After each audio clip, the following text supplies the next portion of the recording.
충격 속보입니다. 지난 3일 오후 서울 잠실에 위치한 잠실세무서에서 한 민원인이 들어오는데요. 이 민원인은 칼을 꺼내 무차별적으로 3명의 사람들을 공격하게 되었습니다. 세무서 직원 남성 1명과 여성 2명이 범인 A씨의 공격으로 상해를 입게 되었는데요. 대부분의 매체들에 따르면 피해자들은 곧바로 병원에 이송이 되었으며 다행스럽게도 생명에는 지장이 없는 상태로 파악이 되었습니다. 다만 범인 A씨는 3명을 무차별로 공격한 뒤 스스로 자해를 하게 되었는데요.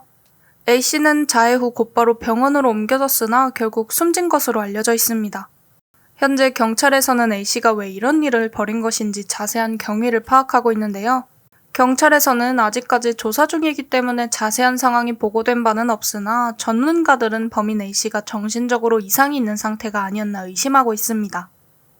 묻지마 범죄 같은 경우 상당수가 정신질환자로부터 일어나고 있다는 조사가 있었는데요.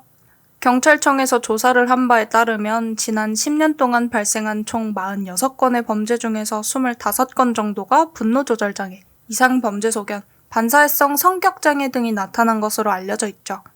또한 해마다 5대 중대범죄를 일으키는 정신질환자의 수치도 급격하게 증가하고 있다고 알려져 있습니다. 살인이나 강도와 같은 사건들을 일으키는 정신질환자는 2012년 이후 매년 300명 이상 늘어나고 있는 추세라는 조사 결과도 있었죠.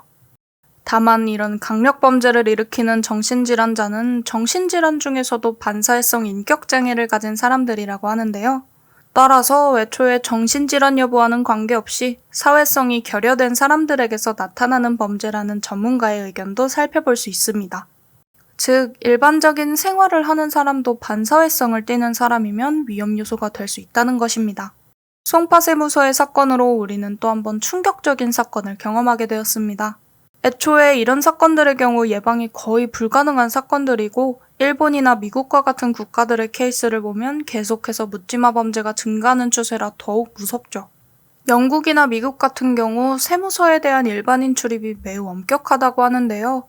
그만큼 세금 문제는 민감한 사안이기 때문이죠. 앞으로 2차적인 예방책이 중요해 보입니다.